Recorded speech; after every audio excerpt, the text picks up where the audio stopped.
All right, everybody. Playoffs, NBA. We're back to discuss how's things looking right now. Are predictions holding up? I don't know. Maybe they are. Maybe they aren't. We're gonna see. But I'm Bruce with Marcus. I'm with Daryl. Also, I'm with Jaden. Jaden's here again. Let's see what he thinks. But let's just start. Right now, a game's going on. We're recording this on a Monday.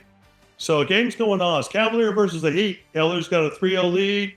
Right now, I'm looking at 100 to 53 Cavaliers. It looks like Cavaliers are going to sweep this. What do you think? I think it's kind of what we predicted, but that looks more like you would expect a 1 seed versus a bottom seed to go. But what do y'all think? Any comments what's about the score? that? You say 153. 153. Oh, wow. Game 4. Looks like the Cavaliers are going to already finish this off. Yeah. All right, next game. Expected. All right. Oh, I'm going to wait for the Rockets and Warriors. That's our controversy. Yeah, that's going to be Alright, controversial. We got the That's Pacers and really- the Bucks.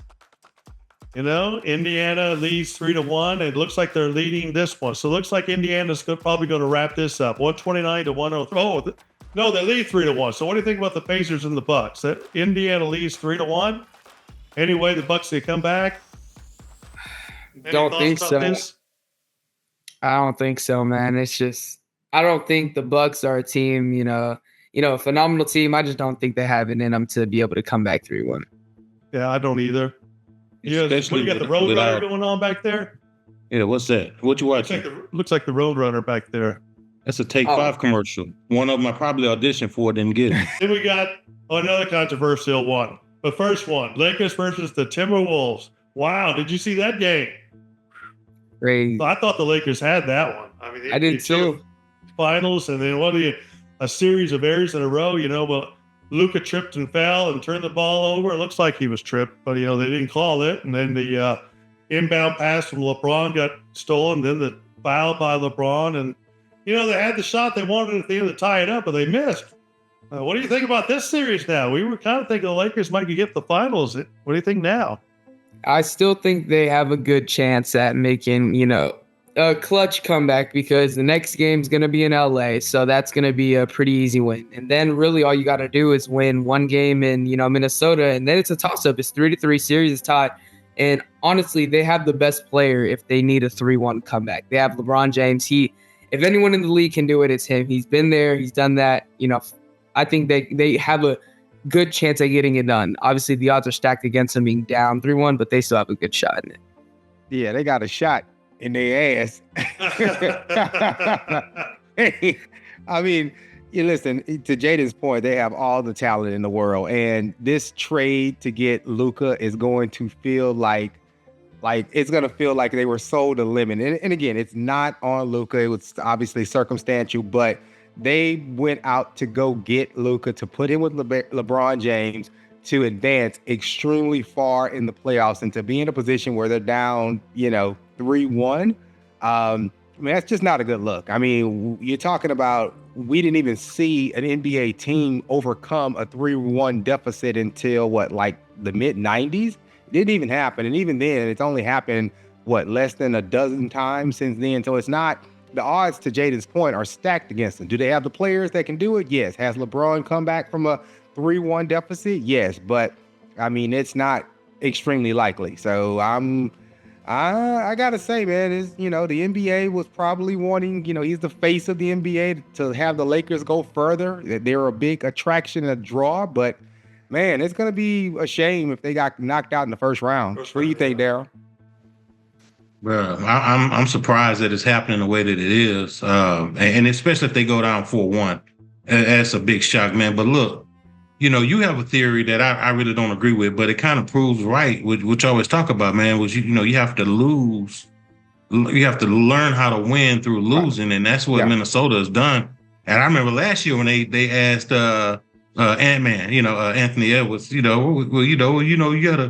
lose before you can win. And he said, "What you talking about? We lost last year and the year before." But now they really playing like they really want it, And I don't care if look, you can have the biggest superstars all you want to, man. When you get a hungry team that got a game plan and ready to come out there and attack, Man, that's what they're gonna do. They're gonna attack, man, and that's what they're doing to the Lakers, and they making them look silly in the process. You know, you're saying about LeBron that could bring them back, but you know, look how they're playing it. They on their last play they came down, they all were not going to allow Luka to have the final shot, you know. So really Luka's the star, obviously. So LeBron's taking a step back. They kind of covered him. But the other thing is, and this is because I recognize that, Jaden, you'll have no idea what I'm talking about, but I will because I'm older.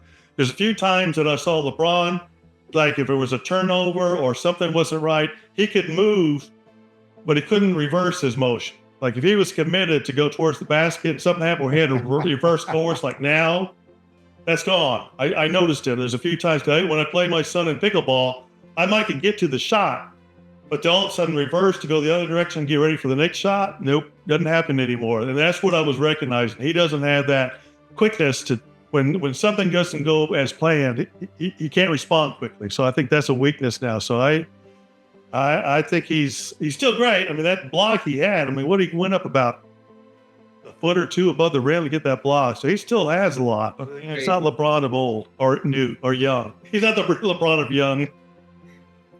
He's the LeBron of old. You can't say that about LeBron. Shame on you. Oh, sorry. LeBron's the king. The GOAT. He's the GOAT. The GOAT. Okay. Garbage of all time. Oh, really? Yeah. Now, all right, let's go yeah, go ahead, Bruce. I'll say the next one. This was a little disappointing. You know, Knicks and Pistons. You know, Knicks lead says 3-1, but you know, Jalen Brunson. Did you see him go down? He was hurt. I thought, man, he's out. Yeah. And then the Pistons went on a good run. I think 10-0 run when he was out. And then all of a sudden, the son came over and says, "Yeah, Brunson's hurt. He's out." And he says, "No, he's not. He's out there playing." I'm like, what? So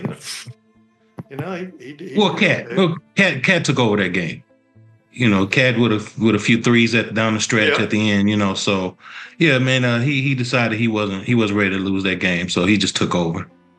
So you know, so the Knicks look good. What do y'all think? Think the Knicks can finish this out?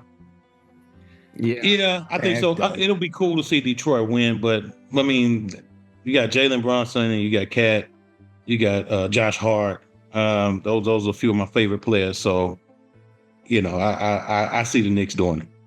Yeah. All right, let's go down to the tough ones. Ones we predicted earlier about what's going to happen. Celtics versus Magic. Celtics leading this 3-1. It practically looks all over to me. You know, when you watch them play, I mean, it looks like, Magic got that one win, but Celtics definitely looks like the better team, obviously. What do y'all think? 100%. That's a team that's going to go all the way. Yeah, I just don't see anybody in the East being able to stop them. That's just such a good, well-rounded team. They have everything they need. You know, Jason Tatum, you know, he's stepping up. He's playing like, you know, Jason Tatum should be, and he's hungry for another one. But do you think that the centers for the Celtics can handle the play of Cat, you know, or the Knicks? You know, can they handle that? Porzingis is not playing like he usually play. I mean, he's missing. I understand that, and you know, Cat's not exactly more of like he's more of a all-around center. Like he's not just like a dominant, you know, force in the paint like Shaquille O'Neal or somebody like that. Like I feel like you could put, you know, people on him and they could have a decent shot at stopping him. You know, it's not like he's the guy that's gonna just like control the whole entire game. Like I wouldn't, you know, that wouldn't be my main concern. Brunson would definitely be my main concern if you're, you know, talking about the Knicks and stuff. But I think if it does come down to those two teams playing, that I think the Celtics have a pretty good shot at being able to beat them. Yeah. I'm with you. The other one, though, is all over. Oklahoma. True. Wow. I mean, definitely was a dominant. They dominated that series. And it's funny hearing John Morant. He was talking about, I'm fine in the West. You know, he says, I have nothing to worry about in the West. He said that maybe, 2 years ago, and he hasn't been able to do anything with that. So, yeah, not looking too good for the Memphis Grizzlies. They got to change up some stuff if they definitely want to, you know, be an actual contender. Yeah. Now the controversial one, Jaden, Marcus. I'll take this over. Warriors. Yo, whatever. I'm gonna let Versus the Rockets. the youngin have it. Okay. Let me know what's the thing. What we got? Like Golden State leads this 2-1. Golden State leads it 2-1 because they got the job done without their second best guy, Jimmy Butler. They got it done without him. That's true, isn't He it? came through. They let him get that extra time to rest. You know, obviously it was a toss-up, and if it was a loss, it'd be understandable because, you know, they don't have Jimmy Butler. They went out there and they won the game. So now that you have Jimmy Butler back, you're in, you know, Golden State, you know, you're not having to deal with, you know, the crowd, and you just got off of a big win to basically help almost secure the series. Like, that's a really big win. So the momentum's definitely shifted in Golden State's, you know, area. Butler, you said Butler is back. So, I didn't see it. I know he's going to get an MRI, so he is back for Yeah, sure. he's back. They're saying sure. he looks like he'll be back for Game 4. Okay. Wait, is it for sure? It's for sure. Yes, for sure. It's for sure. He Yeah, playing yeah, tonight. he's gonna be back. So I feel bad for Rockets. I feel like Game 3 was a game you needed to win. You needed that win because then, you know, Jimmy Butler's gonna be back, so they'll probably tie the series up if the Rockets won last game. So, you know, it'd be a tie series, and then with the tie series, you're going back to Houston where you could take the lead. Instead, they completely, you know, sold it and gave Golden State the lead and brought back one of their best guys. I think this series could be over in 5 games. You know what? With being a Rockets fan, you know, it was frustrating, and it is frustrating to even think about it because, you know, what is their offensive scheme? I said this last time we talked. Man, what are they doing? I mean, their whole scheme is built on shooting wide open 3-pointers. Okay, that's fine, but you're only gonna shoot 37%. Okay, fine, whatever. But when you get inside the paint and you're doing circus shots with 3 people defending you, that's not good offense. And you're just not gonna win their way. I don't care if you're gonna play their way. I don't care if you win another game in this series. The whole season is ruined if you keep driving to the hole on 4 people trying to do finger roll layups like you old school. What's his name? Gervin or what's his name? George Sherman. You're not him, bro. And even he did that, and he was smart the way he did it. So that's me. That's my frustration. I'm done talking about the Rockets. Y'all gonna talk about them. I'm not even listening. Go ahead. I mean, it wasn't Huh? it wasn't so much about like. I mean, to everything you just said was spot on, Daryl. Like the Rockets, there's just no flow to their offense. It's just like they come down and it's like, okay, well, what do I want to do now? And I feel like it's a combination of college ball where, and at the same time, it's a combination of street ball, right? Just people just doing these acrobat. It's like almost like watching the Globetrotters, right? Like, what are you trying to do here?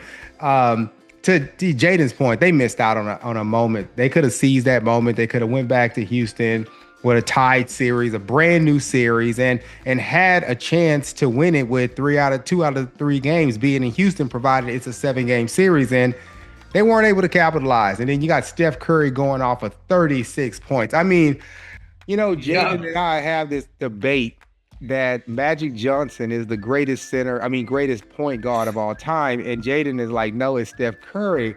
No. And I still hold my position about Magic because he wasn't allowed to see it. All he's got is the little clips on YouTube. I saw Magic play, and I know his game was a lot more than just scoring and assists. The guy was just a magician on the floor. But when you look at the offensive prowess of Stephen Curry, it's like, put like this here. The only reason people don't want to see Stephen Curry win is if they're playing their team. He's playing their team. Right. Yeah, that's it. Otherwise, you want to see my dude win because he is just freaking phenomenal. And then, you know, you got Gary Payton coming off the bench, him and Buddy Hield. Hield coming off the bench with like 30-something points. It's like, come on, man. This guy is in his mid-30s and he carried the team on his back like he was 27 years old. It was embarrassing, but at the same time, it was just crazy to watch. And you can't hate the guy. You can try to hate him, but you just can't. No, you can't. You just can't hate the guy. I agree with you. I gotta throw in 2 cents about Magic. I just remember, some guy when Jabari went down, got hurt, and Magic went and played the post position. Played the center, yeah. And didn't miss a beat and carry that team. You won't know about that, I like Gunner. Curry too, but he's not gonna. Listen, take over the I have watched it and seen YouTube clips. Listen, I'm not gonna sit here and say I was in front of the television watching a 82 game series, back in the 80s and 90s. Like, obviously that wasn't my time. However, I have enough knowledge to a point where I can compare. And I am telling you, and y'all don't want to hear this next thing I'm gonna say. For one, Stephen Curry is the best point guard of all time. I'll say that. For two, and y'all are, I'm expecting it. Y'all are gonna be upset about this. He is a top 5 player of all time. Top five. You know, I agree, Jay. I agree. Top 5 player. I think I have LeBron, Jordan, Kareem, Duncan, Curry. Those are my top 5 guys. Kobe Bryant 6. you gotta go. You gotta go back and watch. Did you see our list of the top 5 players? I did it scientifically, so Who did y'all guys have? we all had Jordan number 1. I pick based on who I like, not necessarily the Oh, there's science. more of a bias Yeah. standpoint. I love it. And Marcus got mad because Yeah, I said Allen Iverson was My my dad favorite also point has guard. probably Hakeem in the top 5. He probably has Hakeem in the top 5. He's not a. He's Hakeem right. is in the top 5 for sure. He's definitely for me. I think he's the greatest center of all time. And I tell you Absolutely. what. Yeah, Shaquille O'Neal? Yes. Shaquille O'Neal was a dominant person, but he was just because he was he was a one-trick pony, but he was the biggest pony doing that one trick. Right? I mean, you didn't. That's Hakeem good. Olajuwon's like his footwork, his finesse, his ability to pass, his ability to steal the ball. Like there were seasons like he's like one of a handful of players that ever got a quadruple double. Like, I mean, the guy he was phenomenal. But again, I don't want to derail the conversation. Yeah, I guess Steph so. Curry. Here's the Go back bigger and watch question. the tape. Here's the bigger question that we need to ask ourselves, and maybe this is for the next episode, Bruce. They say this is the end of the LeBron era, but how is it that this is LeBron era when Steph Curry has That's true. just as many championship rings in the same era? And if they get knocked out tonight, I'm talking about the Lakers and the Warriors. God, please don't let this happen, please. If they are able to advance and make their way to the finals, or even possibly, win another chip, I mean, I'm sorry. Then at that point, that question mark over LeBron and Jordan, it becomes an exclamation point. That's I think you have a good point because, one, it's the market he plays for, Golden State. I mean, if you play for LA or you play for Boston and you're good, you're almost Hall of Fame material. You play for the Mavericks, or Golden State. Typically, you won't know it. But, everyone likes Curry, but he's not that household name. Everyone knew Magic. For some reason, that personality's shown. And same with Shaq. That personality, you just had Barkley. Some guys have charisma. But, All right, so any big surprises so far in the playoffs? The biggest, well, not exactly a surprise, but something I think is absolutely phenomenal was that Nuggets and Clippers game. I don't know if y'all got a chance to watch it. That game was insane. Like, I remember I'm in bed watching it. Second that buzzer beater happens, I get a call from my dad. He's like, "Did you see that?" I'm like, "Yes." Like, that was an insane game. Jokic putting up a crazy 3, and then Aaron Gordon slamming it. Yes. 0.1 seconds left on the clock. Oh my goodness. Like, that was just a fun even leading up to that. I think, if I'm not mistaken, it was the Nuggets that were down. No, I'm pretty sure it was the Clippers that were down. Anyways, one of the teams basically came back from 20 points. It was a phenomenal game. And then for it to end like that was absolutely insane. Did you see the repeat on 100 frames per second? And they showed that it wasn't in time, but they had to go to 100 frames per second camera Oh, wow. to So see it. I'm like, that's crazy technology. So it wasn't. It counted officially on it, but someone they had a camera out there was doing 100 frames per second as opposed to your typical 24 or whatever they do on TV, maybe 30. But they did 100 frames per second camera, and one frame showed. Because what happens, it looks like in real time, the red light comes on to our eyes. On 100 frames per second, the bottom line comes first, and it goes up like this, the way the lights turn, when you can slow it down that much. So he was still holding it when the bottom row of lights came on. But you had to have 100 frames per second to see it. So, all right, you guys, just tell us what you think. Like us, share, comment down there. Any surprises to you guys? What do you think about Oklahoma? What do you think about the Lakers? Any of these guys? Well, let us know. See you later.